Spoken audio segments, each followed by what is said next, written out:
कड़ी से कड़ी जुड़ती है तो जंजीर बन जाती है, शिद्दत से मेहनत करो तो तकदीर बन जाती है। नमस्कार प्यारे साथियों, आपका होस्ट आपका दोस्त मनीष बोचीवाल एक बार फिर से आपका हार्दिक स्वागत करता है आपके अपने YouTube चैनल MB सर की स्कूल में। हमारे जो सेशन चल रहे हैं उसमें आज के सेशन में हम जो बात करने वाले हैं वो जननांकीय संक्रमण सिद्धांत को लेकर के बात करने वाले हैं। इस सिद्धांत के बारे में मैंने पहले से ही नोट कर लिया है क्योंकि इस सिद्धांत को समझना बहुत जरूरी है। लिखना जितना ज्यादा जरूरी है उससे ज्यादा इसको समझना जरूरी है कि जननांकीय संक्रमण सिद्धांत होता क्या है, हमें ये किस प्रकार से जनसंख्या के बारे में अवगत करवाता है। तो चलिए स्टार्ट कर लेते हैं आज की क्लास को। तो जननांकीय संक्रमण सिद्धांत क्या कहता है? जननांकीय संक्रमण सिद्धांत का उपयोग किसी क्षेत्र विशेष की, कोई भी क्षेत्र विशेष है उस क्षेत्र विशेष की जनसंख्या का वर्णन करने तथा भविष्य की जनसंख्या का पता लगाने के लिए किया जाता है।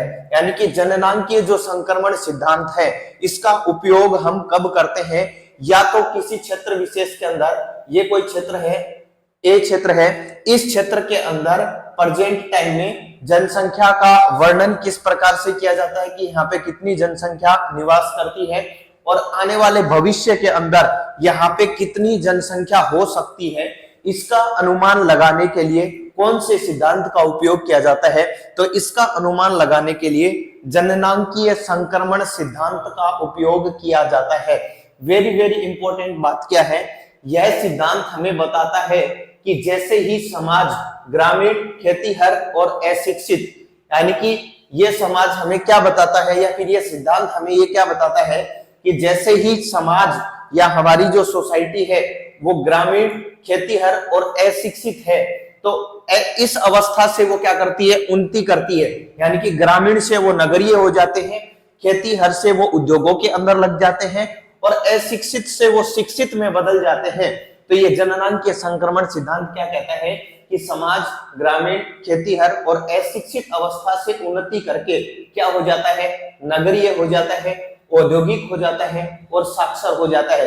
यानी कि उनके सब काम चेंज हो जाते हैं जब वो नगरों की ओर प्रवास कर जाते हैं या उन्नति करते हैं। तो ग्रामीण से तो वो नगरीय हो जाते हैं, खेतीहर से वो उद्योगों में लग जाते हैं और अशिक्षित अवस्था से वो किस में आ जाते हैं? साक्षर अवस्था के अंदर आ जाते हैं।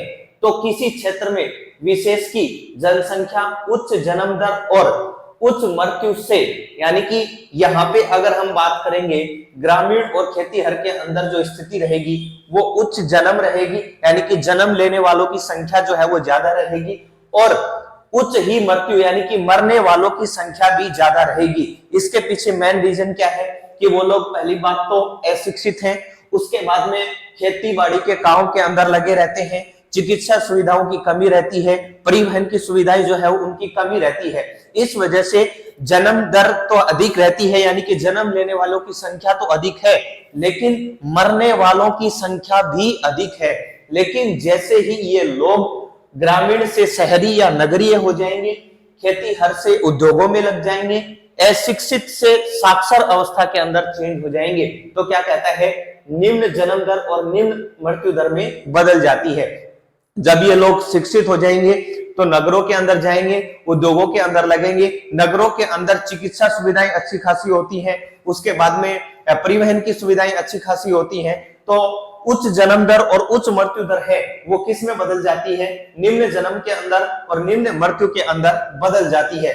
उसके बाद में क्या कहता है कि यह परिवर्तन अवस्थाओं में होता है, यानी कि ये जो परिवर्तन हमें बताया है ये अवस्थाओं के अंदर होता है, न कि एक साथ होता है। ये 3 अवस्थाओं के अंदर होता है, प्राथमिक अवस्था, द्वितीयक अवस्था और तृतीयक अवस्था। ये अवस्थाओं के अंदर में होता है जिन्हें सामूहिक रूप से क्या कहा जाता है? जननांकीय चक्र के रूप में इसे जाना जाता है। इसे सामूहिक रूप से हम क्या कहेंगे? जननांकीय चक्र कहेंगे। या हमें एक डायग्राम के माध्यम से बताया है कि ग्रामीण और खेतीहर, यानी कि अगर हम फर्स्ट अवस्था की बात करें तो फर्स्ट अवस्था के अंदर क्या बताया है कि लोग ग्रामीण रहेंगे, खेतीहर रहेंगे या खेती का काम करने वाले रहेंगे और अशिक्षित रहेंगे, पढ़े लिखे नहीं रहेंगे। उसके बाद में जैसे ही ये नगरों के अंदर चले जाएंगे, उद्योगों के अंदर लग जाएंगे, साक्षर हो जाएंगे, तो यहाँ पे जो उच्च जन्म दर और उच्च मृत्यु थी वो किस में बदल जाएगी, निम्न जन्म और निम्न मृत्यु के अंदर बदल जाएगी। तो इस आधार पे हम जो है वो क्या कर सकते हैं, किसी भी क्षेत्र विशेष की जनसंख्या का पूर्व अनुमान, भविष्य के अंदर जो जनसंख्या होगी उसका पूर्व अनुमान इस सिद्धांत के माध्यम से लगाया जा सकता है। अब जो हम बात करने वाले हैं वो जननांकीय संक्रमण सिद्धांत की अवस्थाओं के बारे में बात करेंगे। 3 अवस्थाएं हैं, तीनों अवस्थाओं के बारे में विस्तार पूर्वक चर्चा करेंगे कि पहली अवस्था क्या कहती है, दूसरी अवस्था क्या कहती है, तीसरी अवस्था क्या कहती है। सबसे पहले हम प्राथमिक अवस्था या प्रथम अवस्था के बारे में बात करेंगे। तो प्रथम अवस्था के अंदर हमने देखा था कि लोग खेतीहर होते हैं, ग्रामीण होते हैं, अशिक्षित होते हैं, तो वहां पे जनसंख्या किस प्रकार से रहेगी। तो आप देख सकते हैं कि प्रथम अवस्था में उच्च प्रजननशीलता और उच्च मर्त्यता होती है, यानी कि प्रारंभिक जो अवस्था है, पहली जो स्टेज है, इसके अंदर जन्म लेने वाले लोगों की संख्या भी ज्यादा होती है और मरने वालों की संख्या भी ज्यादा होती है। मरने वालों की संख्या के पीछे रीजन क्या बताया है, क्योंकि यहाँ पे लोग महामारियों और भोजन की अनिश्चित आपूर्ति से होने वाली मृत्युओं की क्षतिपूर्ति अधिक पुनरुत्थान से करते हैं, यानी कि मरने वालों की संख्या ज्यादा क्यों है। सबसे पहली बात है कि बीमारियां जो है वो ज्यादा है। बीमारियां ज्यादा होने की, या फिर हम पहले के जमाने की जब हम बात करते हैं, आज से 200-300 साल पहले की, तो 200-300 साल पहले की जब हम बात करते हैं तो यहाँ पे लोग बीमारियों की वजह से उनकी डेथ हो जाती थी लोगों की, या लोग मर जाते थे, उनकी क्षतिपूर्ति, या फिर हम कह सकते हैं कि यहाँ पे भोजन की जो कमी है उसकी वजह से लोगों की डेथ हो जाती थी। इस वजह से यहाँ पे जन्म लेने वालों की संख्या भी ज्यादा थी और मरने वालों की संख्या भी ज्यादा थी।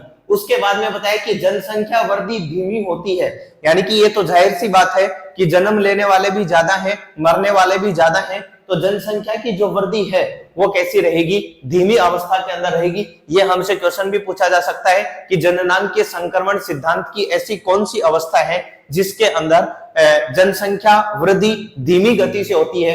तो धीमी गति से प्रारंभिक जो स्टेज है या प्राथमिक जो अवस्था है उसके अंदर जनसंख्या की वृद्धि जो है वो धीमी गति से होती है और अधिकांश लोग खेती के कार्य में लगे रहते हैं। अधिकांश लोग जो है वो किस में काम करते हैं, खेती का काम करते हैं।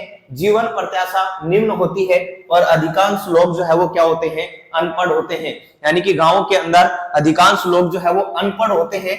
और इसमें लिख सकते हैं कि प्रौद्योगिकी का जो स्तर है, प्रौद्योगिकी का स्तर निम्न होता है। प्रौद्योगिकी का जो स्तर है वो निम्न होता है, यानी कि टेक्नोलॉजी के बारे में लोगों को ज्ञान न के बराबर होता है। ग्रामीण क्षेत्रों की अगर बात की जाए तो वहां पे प्रौद्योगिकी स्तर जो है वो निम्न है, इसलिए चिकित्सा की सुविधाएं जो है वो कम है, परिवहन की सुविधाएं जो है वो कम है, कम्युनिकेशन या फिर हम कह सकते हैं संचार की व्यवस्थाएं जो है वो कम है। इस आधार पे इसके अंदर जो है जन्म लेने वालों की संख्या भी अधिक है और मरने वालों की संख्या भी अधिक है। आगे बताया है 200 वर्ष पूर्व, यानी कि आज से हम 200 साल पहले की अगर बात करें तो विश्व के जो सभी देश थे, चाहे कोई भी देश हो, अफ्रीका, अमेरिका, भारत, जापान, कोई भी देश हो, सभी देश जो है वो इसी अवस्था के अंदर शामिल थे, यानी कि इनकी जनसंख्या वृद्धि जो है वो बहुत धीमी गति से थी। हमने पीछे देखा है कि 1 अरब से 2 अरब होने में कितने वर्ष लग गए थे, 100 वर्ष लग गए थे। तो इस आधार पे हम कह सकते हैं कि 200 वर्ष पहले, और ये बात कब की है, 1830 से लेकर के 1930 तक 1 अरब से 2 अरब होने में 100 वर्ष लगे थे। इसी यानी कि सब देश जो है वो प्रारंभिक अवस्था के अंदर थे और इस अवस्था की वजह से जो है वो जन्म दर भी उच्च थी और मृत्यु दर भी उच्च थी। ये आपकी जननांकीय संक्रमण सिद्धांत की प्रारंभिक अवस्था है। अब जो हम बात करने वाले हैं वो जननांकीय संक्रमण सिद्धांत की दूसरी अवस्था के बारे में बात करने वाले हैं।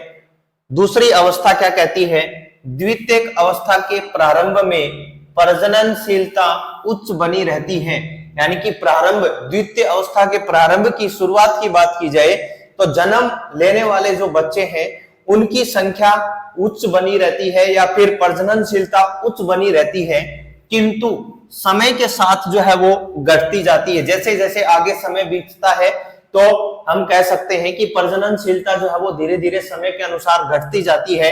यह अवस्था घटती हुई मृत्यु दर के साथ आती है, यानी कि मृत्यु दर जो है वो क्या हो जाती है, घट जाती है। हम कह सकते हैं प्रजननशीलता तो जन्म लेने वाले तो ज्यादा है, लेकिन मरने वाले जो है वो प्रजननशीलता की तुलना में क्या है, कम है।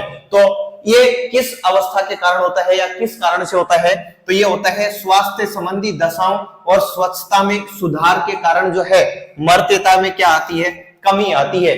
जहां फर्स्ट स्टेज के अंदर हमने देखा कि उच्च प्रजननशीलता है, उच्च मर्त्यता या फिर मरने वालों की संख्या ज्यादा है, उसके पीछे कारण क्या था कि लोग बीमारियों की वजह से मर जा रहे थे, भोजन की आपूर्ति जो है वो समय पे नहीं हो पा रही थी, इस वजह से मर जा रहे थे। लेकिन द्वितीयक अवस्था के अंदर जब हम बात करते हैं, दूसरी अवस्था के अंदर स्वास्थ्य से संबंधित जो सुविधाएं हैं वो उपलब्ध हो जाती हैं। यानी कि जैसे ही लोग नगरों की ओर प्रवास करते हैं या नगरों की ओर जाते हैं तो नगरों के अंदर स्वास्थ्य संबंधी सुविधाएं उनको उपलब्ध हो जाती हैं। उसके बाद में स्वच्छता उनके अंदर आ जाती है, तकनीकी ज्ञान उनको जो है वो थोड़ा बहुत हो जाता है। तो इस आधार पे हम कह सकते हैं कि मरने वालों की संख्या जो है वो क्या हो जाती है, ज्यादा हो जाती है। उसके बाद में वेरी इंपॉर्टेंट बात क्या लिखी हुई है, जनसंख्या में होने वाला शुद्ध योग उच्च होता है। जहां फर्स्ट स्टेज के अंदर हमने बात की कि प्रारंभिक अवस्था के अंदर जनसंख्या की जो वृद्धि होती है वो धीमी गति से होती है, लेकिन जब हम द्वितीय अवस्था की बात करते हैं तो बहुत तेज गति से हमें इसके अंदर जनसंख्या की वृद्धि देखने को मिलती है। किसमें, द्वितीयक अवस्था में। तो ये क्वेश्चन भी बार बार पूछा जाता है कि ऐसी जननांगीय संक्रमण सिद्धांत की कौन सी अवस्था है जिसके अंदर हमें सबसे ज्यादा जनसंख्या वृद्धि देखने को मिलती है। तो जनसंख्या वृद्धि हमें द्वितीयक अवस्था के अंदर देखने को मिलती है। अब हम बात कर लेते हैं जननांगीय संक्रमण सिद्धांत की अंतिम अवस्था की। तीसरी अवस्था क्या कहती है, तो अंतिम अवस्था में प्रजननशीलता और मर्त्यता दोनों अधिक घट जाती हैं। यानी कि तीसरी स्टेज की जब बात की जाए तो तीसरी स्टेज कहती है कि जन्म लेने वालों की संख्या और मरने वालों की संख्या क्या हो जाती है, कम हो जाती है या घट जाती है। इसकी वजह से क्या होता है, जनसंख्या या तो स्थिर हो जाती है या फिर मंद गति से बढ़ती है। यह भी एक इंपॉर्टेंट क्वेश्चन है कि फर्स्ट स्टेज के अंदर जनसंख्या धीमी गति से बढ़ती है, सेकंड स्टेज के अंदर जनसंख्या जो है वो हम कह सकते हैं तीव्र गति से बढ़ती है, थर्ड स्टेज के अंदर आते आते क्या होता है, या तो जनसंख्या स्थिर हो जाती है या फिर जनसंख्या जो है वो बहुत मंद गति से बढ़ती है। इसके एग्जाम्पल अगर लिखना चाहे तो जापान जो देश है उसके अंदर ऐसा देखा जा सकता है, संयुक्त राज्य अमेरिका के अंदर ऐसा देखा जा सकता है, अमेरिका के अंदर ऐसा देखा जा सकता है। तो ये कुछ ऐसे जो देश हैं जहां पे जनसंख्या को हम कह सकते हैं कि मंद गति से बढ़ रही है या फिर स्थिर हो गई है। उसके बाद में क्या कहता है, जनसंख्या नगरीय और शिक्षित हो जाती है, यानी कि लोग नगरों में रहना प्रारंभ कर देते हैं और शिक्षा का ज्ञान जो है वो उनके पास अच्छा हो जाता है, यानी कि साक्षर हो जाते हैं, तथा उनके पास तकनीकी का ज्ञान होता है, यानी कि टेक्नोलॉजी का ज्ञान उनके पास हो जाता है। जैसे टेक्नोलॉजी का ज्ञान हो जाता है और लोग शिक्षित हो जाते हैं तो जनसंख्या विचार पूर्वक परिवार के आकार को नियंत्रण करती है, यानी कि लोग अपने परिवार को जो है वो नियंत्रण करने का काम करते हैं, या फिर हम कह सकते हैं कि जनसंख्या को ज्यादा बढ़ावा न देकर के वो जनसंख्या को नियंत्रण करने पे काम करने लग जाते हैं। तो इस आधार पे हमने जननांगीय संक्रमण की जो है वो 3 अवस्थाओं के बारे में पढ़ा।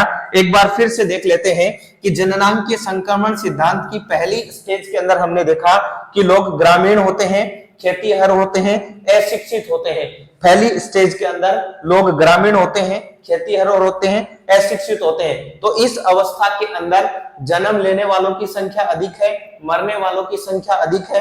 तो हम कह सकते हैं कि जनसंख्या जो है वो धीमी गति से बढ़ेगी। और इसका एग्जाम्पल अगर आप देखें तो बांग्लादेश जो है वो इसका एक अच्छा उदाहरण हो सकता है। बांग्लादेश के अंदर इस प्रकार की जनसंख्या जो है वो धीमी गति से बढ़ रही है।